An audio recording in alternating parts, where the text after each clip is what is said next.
Shalom, shalom. Uh, Giving praise to the Most High and honors and respect to King David, who is to return and to be king over Israel. I'm gonna say here, see, brothers and sisters might want to come in and chime in, and they want to dialogue. You're more than happy to come up on the platform so we can sit back and then just chill for a moment and see what's up. See if anybody gonna come in. And please don't forget to subscribe to the channel, hit that notification bell. Every now and then you said whenever I post a video, you will be able to view all content on our YouTube channel. So see what's going to happen over here. Just getting off work. Seeing what's up.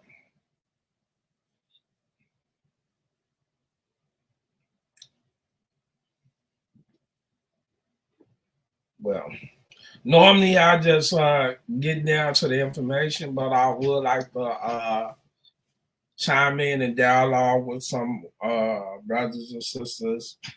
Chime in, let me know what you think about the video, about the title. You can express your viewpoint, what you think about anti-Semitism. How do you feel about it? Because right now we looking at the things is that it's the other way around and so forth.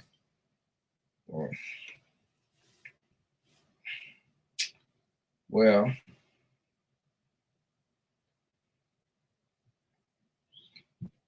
feel free to go look up on my other videos, Resurrection, The Remnant, RTR Scattered Abroad, and We Do Israel. These are my other platforms. I have the same content that I do on here through my other channels. You can look me up on Facebook, Instagram, and so forth.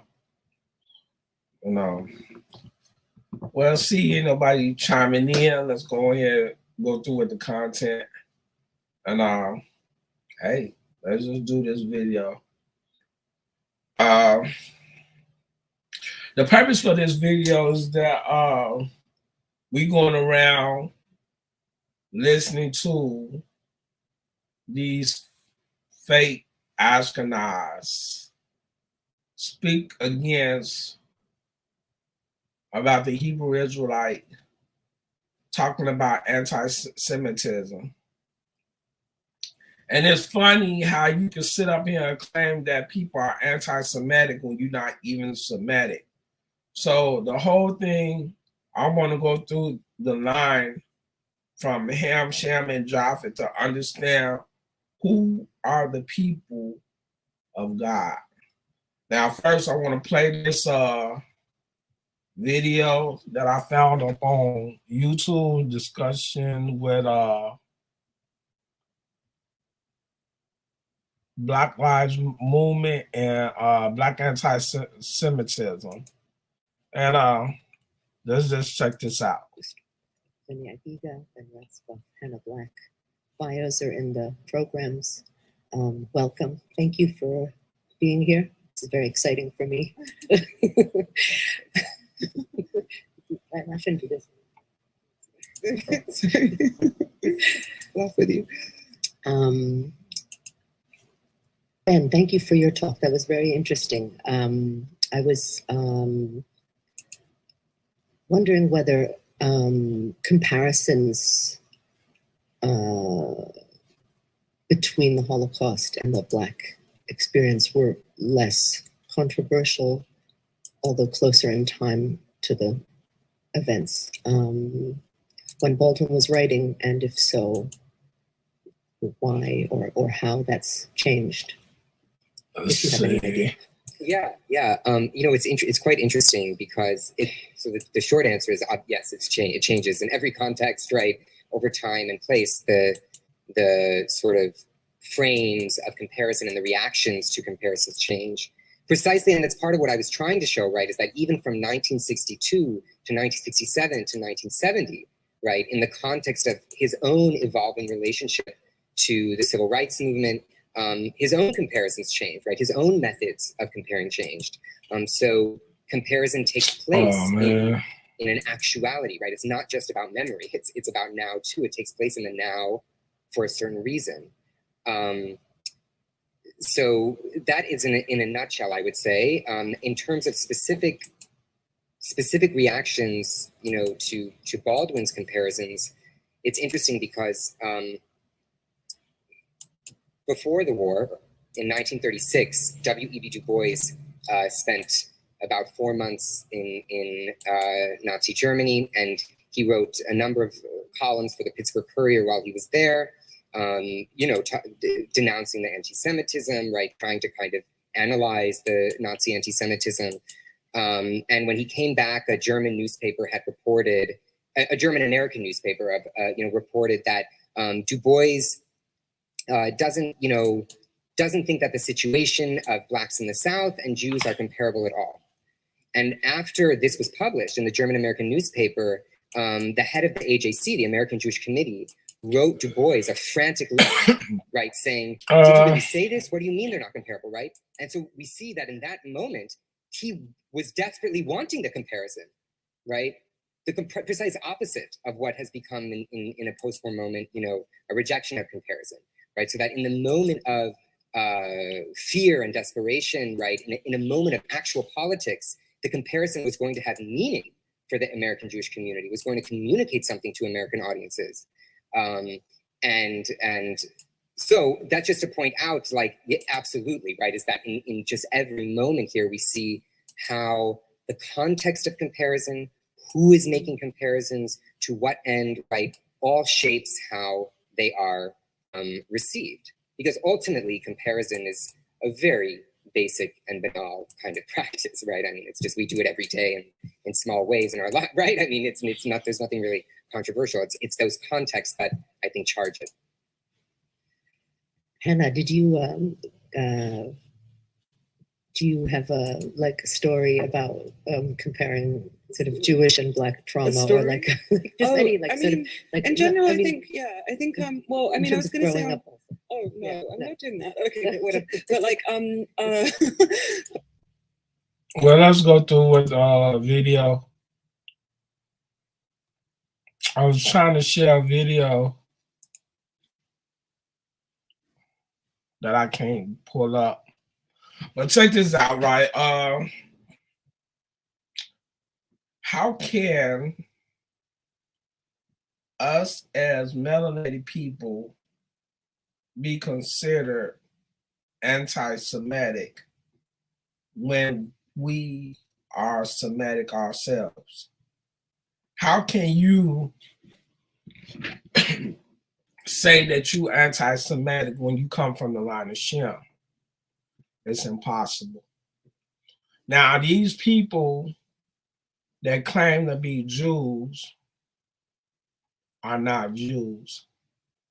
Especially when we go into the, we're going to read from Noah's descendants, from Ham, Shem, and Japheth.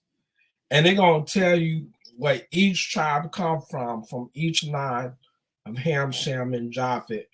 And you will know who is Shemitic. Now, the thing is, if a person claims to be Ashkenaz, you do not come from the line of Shem. You are not Shemitic. All right. If you are an Ethiopian, you are not Shemitic. You come from the line of Ham. So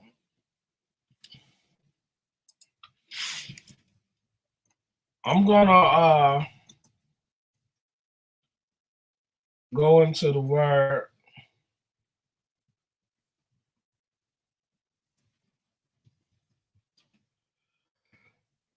And we can read about the tribes that come from each line of Noah's sons.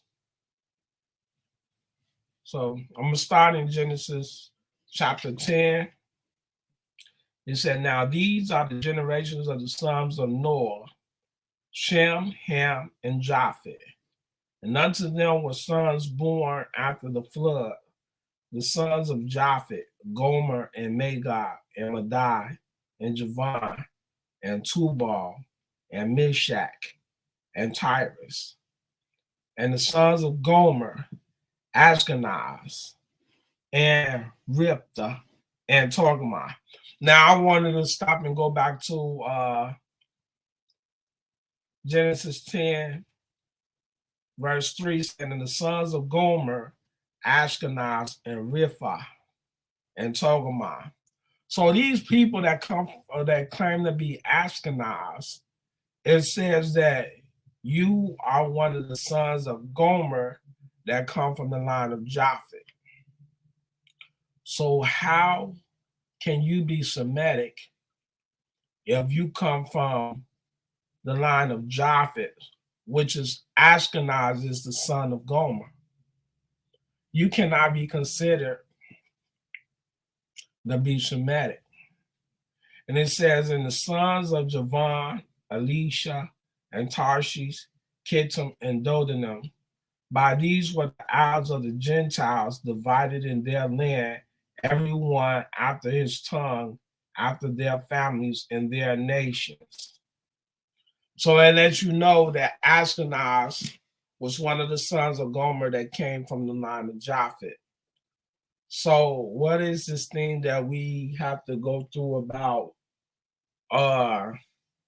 Black people being anti-Semitic when it says that Ashkenaz come from the line of Japheth? Now, if you notice, and even when you're talking about the Sephardic, you talking about Turkey, India, and so forth. These people that claiming to be Jews are not Jews. They use the thing Jews from the tribe of Judah claiming to be Jews, which is, if you know, Judah was one of the sons of Leah and Jacob. So now I'm going to read to you from the line of Ham and his sons, and we can know where the Ethiopians come from, that they are not Semitic. It said, in the sons of Cush, Seba and Havilah, and Septa and Re'ama, and Septica, and the sons of Re'ama, Sheba and Dedan. And Cush begat Nimrod. He began to be a mighty one in the earth. He was a mighty hunter before the Lord. Wherefore it is said, even as Nimrod, the mighty hunter before the Lord. And the beginning of his kingdom was Babel, and Erech, and Akkad, and Calneh, in the land of Shinar. Out of that land went forth Asher, and built of Nineveh, and the city of Rehoboth, and Calah. And Racine between Nineveh and Calah, the same as the great city. And Mizraim begat Ludim, and Anamim, and Lahabim, Naphtuhim, Pathrusim, and Casluhim, out of whom came the Philistines and Captarim. And Canaan begat Sidon, his firstborn, and Heth, and the Jebusites, and the Amorites, and the Girgasites, and the Hivites, and the Archites, and the Sinites, and the Arvadites, and the Zemarites, and the Hamathites. And afterwards were the families of the Canaanites spread abroad.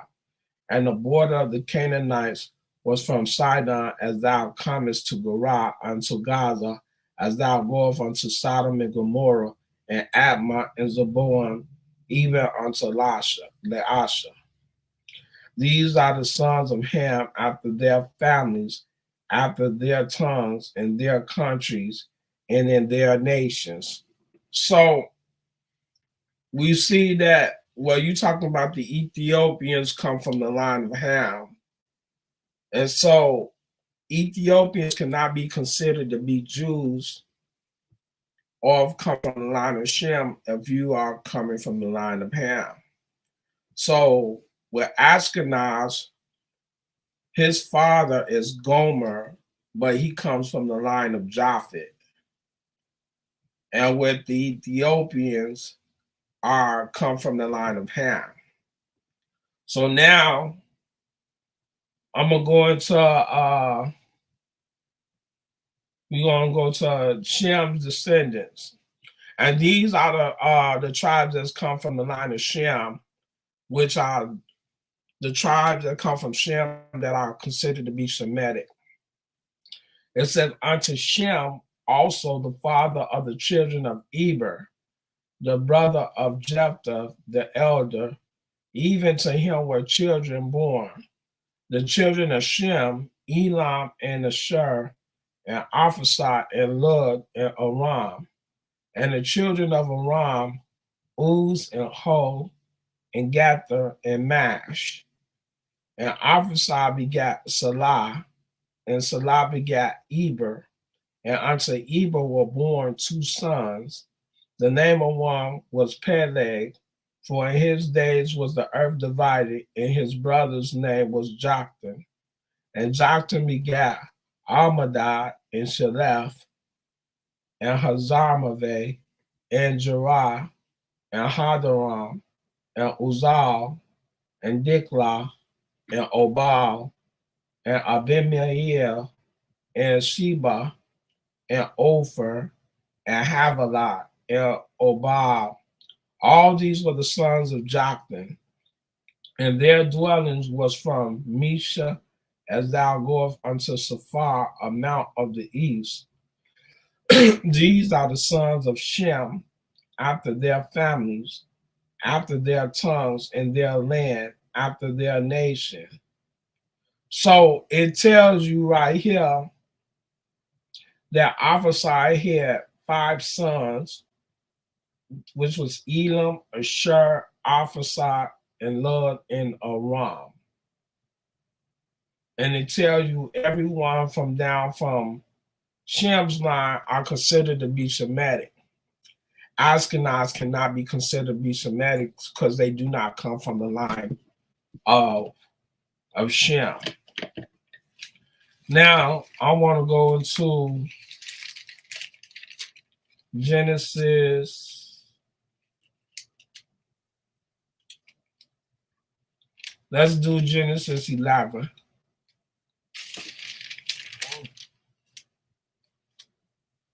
Genesis 11 is going to give you more confirmation about the line of Shem and where they come from. It says, and the whole earth was of one language and of one speech. And it came to pass as they journeyed from the east that they found a plain in the land of Shinar, and they dwelt there. And they said one to another, go to, let us make brick and burn them thoroughly. And they had brick for stone, and slime had they for mortar. And they said, go to, let us build us a city and a tower whose top may reach unto heaven, and let us make us a name, lest we be scattered abroad upon the face of the whole earth. And the Lord came down to see the city and the tower, which the children of men built. And the Lord said, behold, the people is one, and they have all one language. And this they begin to do, and now nothing will be restrained from them, which they have imagined to do. Go to, let us go down, and there confound their language, that they may not understand one another's speech. So the Lord scattered them abroad from thence upon the face of all the earth, and they left off to build the city. Therefore the name of it called Babel, because the Lord did there confound the language of all the earth, and from thence did the Lord scatter them abroad upon the face of all the earth. Now, in Genesis 10, it says, these are the generations of Shem. Shem was 100 years old and begat Arphaxad 2 years after the flood. And Shem lived after he begat Arphaxad 500 years and begat sons and daughters. And Arphaxad lived 530 years and begat Salah. And Arphaxad lived after he begat Salah 403 years and begat sons and daughters. And Salah lived 30 years and begat Eber. And Salah lived after he begat Eber 403 years and begat sons and daughters. And Eber lived 430 years and begat Peleg. And Eber lived after he begat Peleg 430 years and begat sons and daughters. And Peleg lived 30 years and begat Reu. And Peleg lived after he begat Reu 209 years and begat sons and daughters. And Reu lived 230 years and begat Serug. And Reu lived after he begat Serug 207 years and begat sons and daughters. And Serug lived 30 years and begat Nahor. And Serug lived after he begat Nahor 200 years and begat sons and daughters.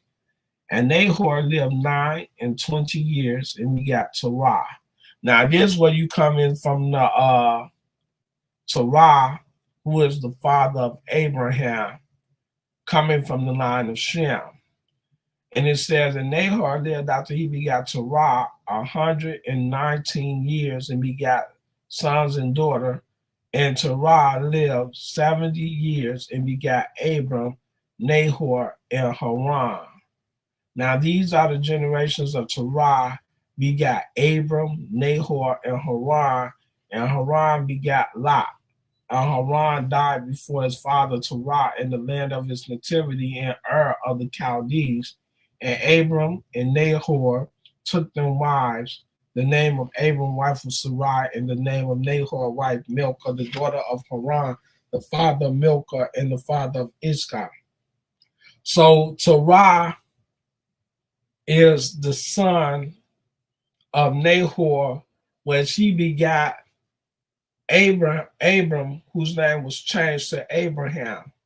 So, with that being said, how can Ashkenaz be considered Semitic? In Genesis 10, Ashkenaz's father is Gomer, who comes from the line of Japhet. So, how is this thing that we concluding that these people that come from the line of Ashkenaz are saying that they are Jews and they are Semitic? And if you read in Genesis 10, Ashkenaz is the son of Gomer, who comes from the line of Japhet.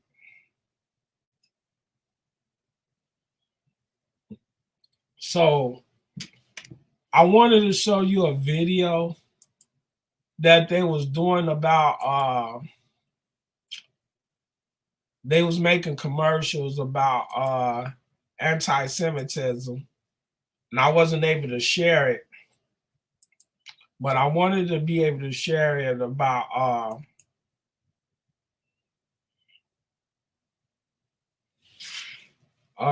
these people claiming that black people are being anti-Semitic.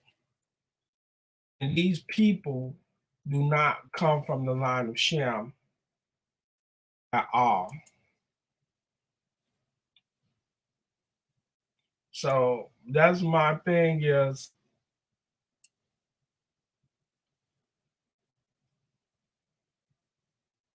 how can you be anti-Semitic if you don't come from the line of Shem? Expired. It's a lot of house. Hope you can keep it clean. At least Geico makes bundling our home and car insurance easy. Let me see if this easy. will Go work. to geico.com. The Simon Wiesenthal Center wants Southwest Airlines to apologize to the Jewish community after a photo surfaced of a passenger wearing a crown with anti-Semitic remarks on it.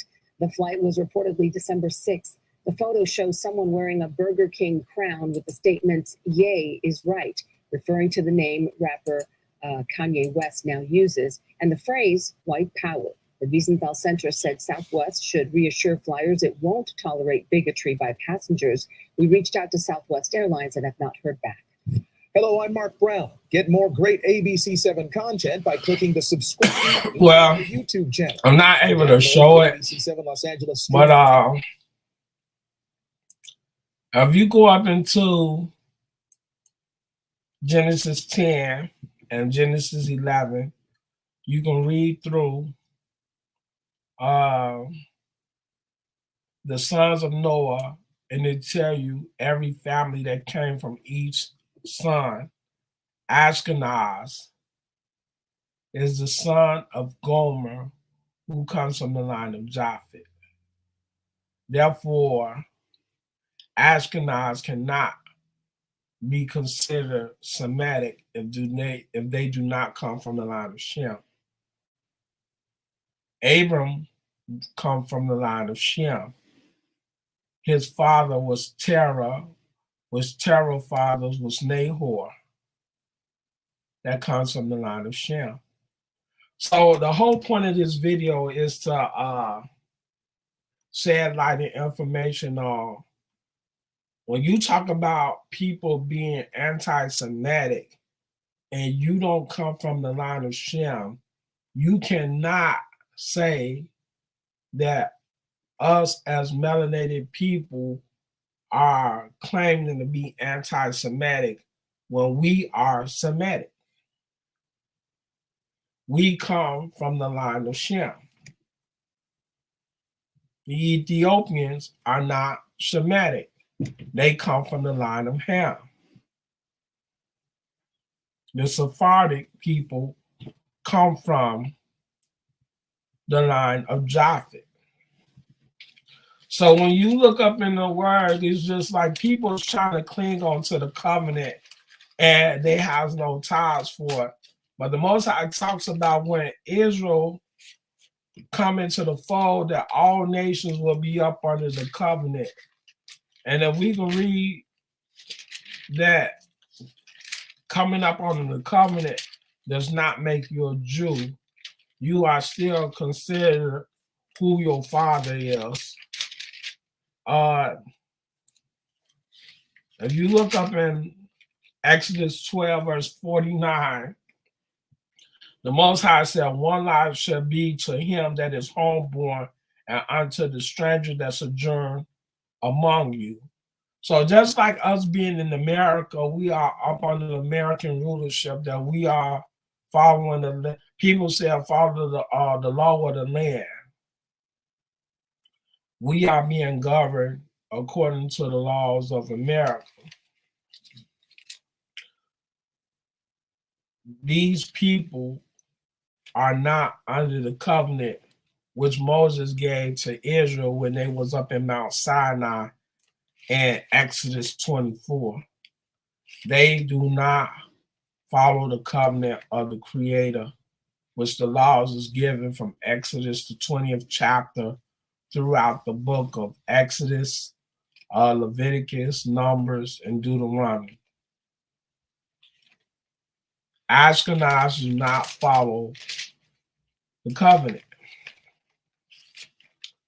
Leviticus 24 and 22. Sorry about that. Leviticus 24 and 22, ye shall have one manner of law as well for the stranger as for one of your own country, for I am the Lord your God. So no matter who come in up under the covenant, you are still considered a stranger. You are not considered Israel. You are from your father's seed, which the Most High said that they claim their house to the pedigree of their fathers, in Numbers 1 and 18. Therefore, Ashkenaz's father was Gomer, who come from the line of Japheth, does not make him Shemitic, does not make him a Jew up under the covenant. He is considered still to be Ashkenaz under the line of Japhet, following the laws of the covenant. Numbers 15 and 15 states that now it says, let me see if this is the right one. Numbers, the 15th chapter, and the 15th verse says, one ordinance shall be both for you of the congregation and also for the stranger that sojourneth with you, an ordinance forever in your generation as ye are, so shall the stranger be before the Lord. So still, just because you are under the covenant of the Creator does not make you a Jew, that you do not come from the tribe of Judah. You are still considered who your father are. So I would like to conclude this video, and it was just giving basic information on what is anti-Semitism.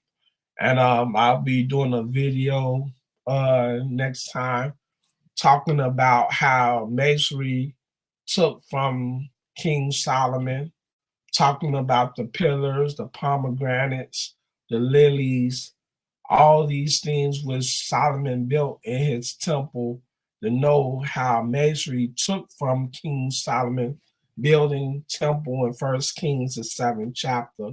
So tune in on my next video, and hey, just kick it with me. So I'm gonna bail out. I thank for brothers and sisters that did come and chime in and watch the video. If not, again, check me out on Resurrection, the Remnant, RTR Scattered Abroad, and We the Israel. I'm also on Facebook. Like I said, my next video I'll be doing is talking about how masonry took from King Solomon building the temple in 1 Kings, the 7th chapter. And this is talking about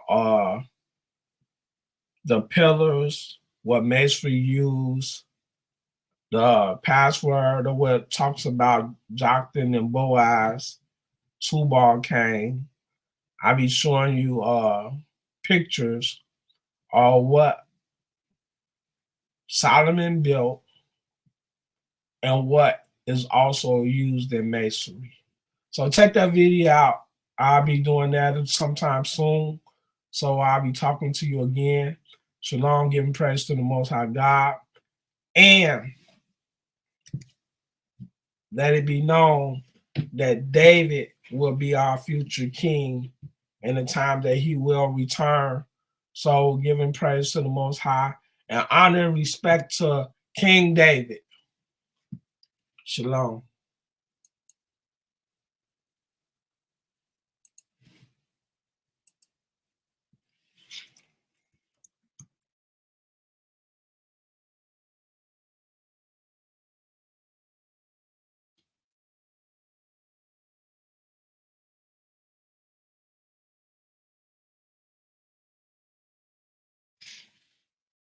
Let it be known.